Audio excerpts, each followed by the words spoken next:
Thank you for coming to our talk on Rediscover Mapledale. And what we're talking about is the Mapledale Country Club as it existed from 1926 to 1929. So I am Kelly Lawlor, and I'm just going to start with the land acknowledgement before we get started. So we do want to acknowledge that the land that the golf course is on today, it's called Stow Acres, that the waterways, the golfing, all surrounded indigenous life. If you go to the golf course, you are standing on native ground. The course and the Randall estate before it were built in the territory of the Nipmuc people. Nipmuc translates to freshwater people, and their homelands are characterized by a series of interconnecting rivers, lakes, and ponds, including the Assabet River, which borders a section of the golf course. Rediscover Mapledale has gone and just recently we built a sign and we installed a sign to acknowledge the indigenous people at Stow Acres, which was Mapledale Country Club. As freshwater people, the Nipmuc are inalienable from the lands that birthed and sustained them. Pre-contact, the Nipmuc were not a single people, but rather a series of families, villages, and individuals who settled throughout the region. Together, we acknowledge, recognize, and thank the Nipmuc people for their stewardship of this land. So again, my name is Kelly, and I'm going to talk a little bit about the history that we've learned at Mapledale. And how did I get involved in this history? I am a resident of Stow, but only for about 10 years. So the work that I am sharing with you was done by people before me, right? So we had Marilyn Zavorsky of the Stow Historical Society who did a lot of this research. She went to the Middlesex County of Deeds to actually pull records to find out more information about Robert H. Hawkins, who was the founder of Mapledale Country Club. Before that, there was Bob McDonald, and he came up with a report that was published on the Town of Stow's government website. Robert McDonald was on the Historical Commission himself in 1986 when there was a MACRIS survey done of the golf course. So there's a lot of research that I am just sharing out today. So I just want to say that I'm an educator, I'm not an expert, and this is just research that I've learned about. All right, so I'm just going to move around a little bit here. Oh, and I lost my golf. Okay, I'm going to stay on this side because I just wanted to talk a little bit more about early Native American golf history. So in 1896, the U.S. Open happened at Shinnecock, where an Oscar Bunn finished 21st, and he was the first Native American professional golfer in U.S. history. How did Shinnecock Hills Golf Club, very famous golf club, come to be? It was built by 150 Native American workers. It opened up in 1888 on the Shinnecock Indian Reservation in Southampton, New York, and employed many Native American caddies. Oscar Bunn was the first Native American professional golfer, and he befriended John Shippen, an African American believed to be the first American-born professional golfer. And the two competed in the 1896 U.S. Open at Shinnecock. Bunn also competed again in 1899. But John Shippen later became the first African American professional golfer at the Negro National competitor that actually happened at Mapledale Country Club. So let's get into that, the UGA and the Negro National Open Golf Tournament. So this is huge. You know, today Stow is a small town of about 7,000 people. Back then, the population was closer to 1,500 to 2,000. We've grown a lot in 100 years, and next year is the 100th anniversary of this golf course, of golf in Stow, right? This golf course is what started all of the other golf courses that we do have still today that are operating in our town. So, black tournaments how did they originate? We work with the UGA, the United Golfers Association, because Robert H. Hawkins was a co-founder of among 10 other black entrepreneurs in 1925 of the UGA. They were really in a league of their own. Unable to compete in the Professional Golfers Association, the PGA, Hawkins founded the United Golfers Association to advance golfing and interest in the black community. The UGA's signature event was the Negro National Open Golf Championship, which was played annually from 1926 to 1976. The UGA was not exclusionary, but served as the only outlet for black men and women professional golfers for 50 years, sustaining a lasting impact long after the PGA's decision to desegregate golf in 1961.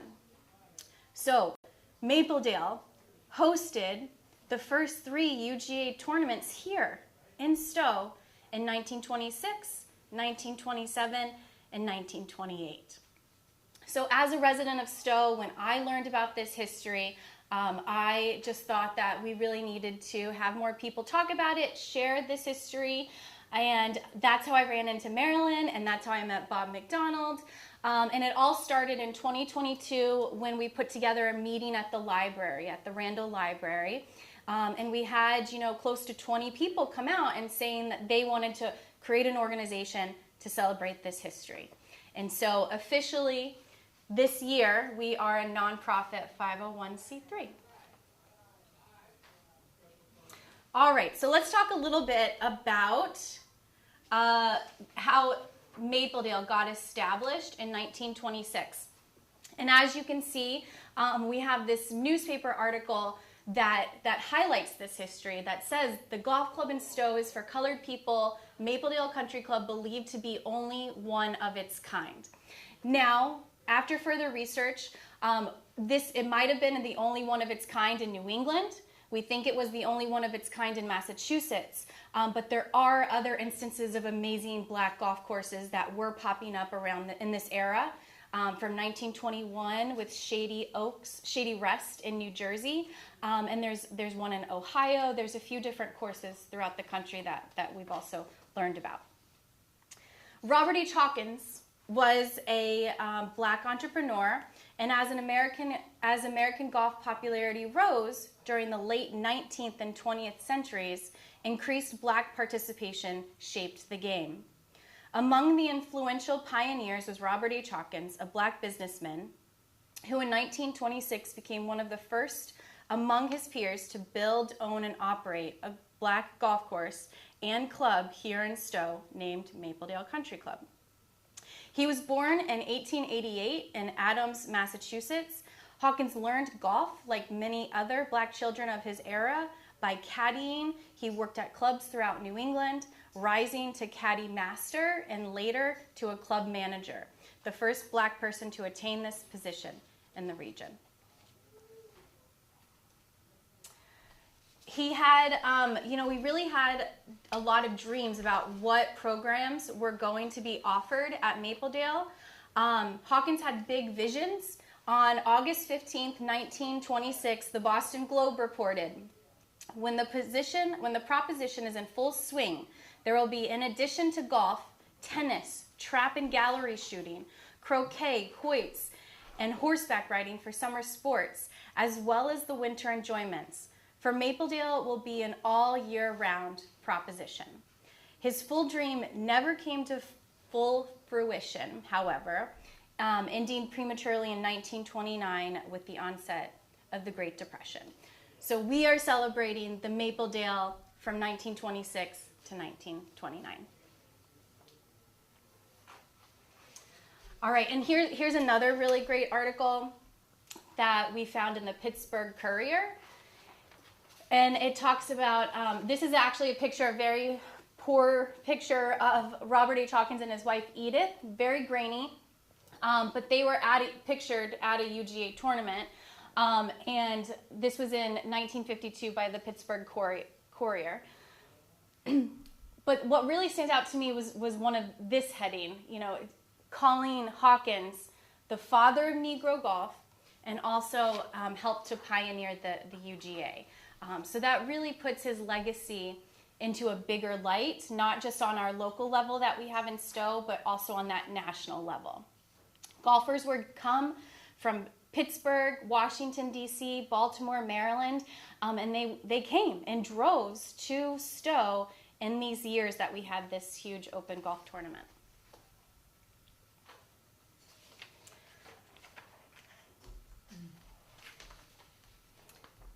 And sadly, in 1929, due to the Great Depression, Hawkins sold the club. That same year, Mapledale became a white public course, Stow Golf and Country Club, later named Stow Acres. With Mapledale, Hawkins created new space for an open black golfing culture, yet segregated golf in America continued for decades, as we know. As you tee off, if you get to go to the course, we really positioned our signage. A lot of this information that I'm sharing with you, we've just installed signs this year, thanks to some grant funding and some work with some partners, and just some fundraising through the golf tournaments that we've been having. So we've been able to put 4 signs on the golf course where people, now that they're going there, they're going to Stow Acres, they're golfing, they can learn more about this history. So we want to make sure that as people tee off, they're able to walk the historic grounds, to see Hawkins' vision, design, dedication, and impact. And that's pretty much it. The legacy part is kind of what we want to end with. And so the mission at Rediscover Mapledale today is we would like to continue to spread this history, to engage the community in talks like this, to get more golfers to celebrate the 100-year anniversary. And we also would like to partner with schools and have students go on field trips. Right now we are working with the Urban Golf Club of Boston, and they work with students in after-school programs to teach about golf and financial literacy. So we're hoping to have our first field trip actually happening this fall when the kids are back in school. And along with that, we partnered with some educational consultants. We've also been partnering with historical consultants. But the educational consultants created a document that is on our website, and where teachers can go and just print materials if they want to teach about this history in their classrooms, or if they have the resources and the means to get out for a field trip. So that's some really exciting work that we're doing at our nonprofit. But we invite the public to ask questions, to get involved, and to volunteer. Thank you very much. Does anyone have any questions for me? Yeah. So, Hawkins was a businessman, you said. What kind of business did he have? So he was always in golf. So he started golfing as a young boy, caddying, and he was kind of working his way up in the golf industry. Okay. And so this is the first time where he went from a caddy to a manager, and then this was the first time that he actually was able to purchase land, build and design a golf course. So there are some fuzzy years where we don't know exactly how one thing led to another. Yeah. We're still digging to find that information. The other question I had is, you said there was another golf place that the tribe built, and this is not this place, but who designed this and how did it get built? Okay, yeah, so I, again, not an expert here. However, I do know a little bit of information. So golf started in Scotland, right? So a lot of people came over as early Scottish, Dutch settlers, English settlers, and they brought the game of golf over here. However, I've also heard historians talk about how, American farmers would also, get out and play around of what was their primitive form of golf, on farms in America. So I've also heard about that too, right? When we talk about Shinnecock Hills Golf Course in Southampton, New York, Willie Davis came over, and he was a Scottish, he designed the first the first part of the golf course, and then it was expanded by, this is the Willies. This is how I remember this. Willie Davis, Willie Dunn, and then Willie Fink later on. So in the late 1800s, it was Willie Davis who first designed. It must have been like the first 9 or 12 holes. And then Willie Davis came in. I said Willie Davis. Willie Dunn came in, and he helped design to 18 holes. Willie Dunn actually was a mentor to people like Oscar Bunn and John Shippen, who learned to play there at the Shinnecock Reservation. And then John Shippen, who is the first American golfer, first American-born golfer, because we talk about how the people who came over were English or Scottish or Dutch, right? John Shippen is the one who in 1921, so before Mapledale, but we worked with them, we were partners with them. This book actually, this book talks about, this is the book about John Shippen, but this book talks about how Shady Rest and Mapledale in Scottish Plains, New Jersey, and in Stow, Massachusetts worked together to bring golfers to each other's competitions. So they were bringing golfers to our first 3 competitions. So Shady Rest and Scottish Plains, John Shippen ended up being their professional golfer there for the rest of his life. So there are so many cool connections once you start digging into the history. And we have a historian, a public historian, Dr. Robert Bellinger. We have a talk by him. We also have a talk by, I don't think I brought this book, but Professor Demas. He actually came and did a talk for us, and luckily Stow TV has captured all of our videos on YouTube, and we are working to just put it on our website too, so that you can click it from anywhere and find out more about this rich history. That's cool. Thank you. All right. Yeah. Did he buy it directly from the Randall family? So he didn't buy it directly from the Randall family, and that's where we have some of this confusion, because there's some confusion about timelines. Marshall Cox is who Bob McDonald did some research on, and in his research it says that Marshall Cox was a philanthropist and was the one that was able to get the land sold to Robert H. Hawkins. However, the land also ended up in the 30s into Marshall Cox's hand.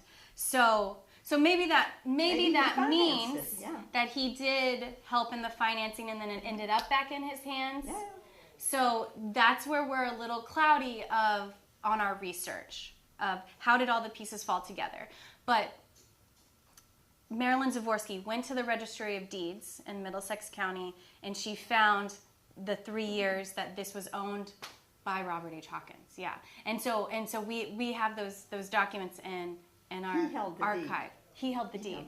Yeah. But as Marilyn did in her talk a few years ago, at the end he had to lease out part of this to someone else and part of this to someone else, so that he was losing percentages of his own property, right? Was he living there as well? I can't tell you for sure if he was living there. I would assume so. Yeah. And we would like to know if Robert H. Hawkins only died in the 70s. Right. So he did move away. He died in Dorchester is where his obituary came from. But we'd like to hear stories if anyone knows or saw or interacted with the Hawkins family, because we still haven't been able to make that connection with any of the descendants. Okay, so like if you look through the publications in Stow, he's not mentioned. No. Okay, it's like his kids weren't in school, or his family wasn't, Yeah. taking a picture at the picnic. No. Yeah. Maybe they couldn't go. Yeah, because of segregation and Right. discrimination. Right. Yeah. Right. So there's still a lot of unanswered questions, but it's exciting to dig up the history and to celebrate it. And we're on the cusp of the 100 year. So anyone is welcome to come to our golf tournament on July 31st, even if you just want to attend for lunch. We're going to have music and a band and cash bar, and we're going to give away some prizes and have like an auction. So it's a really fun thing that we want to get the community more involved in. So any ideas, volunteers are we appreciate it, and so we just want to thank the community and send a shout out to Stow. Yeah. All right, thank you.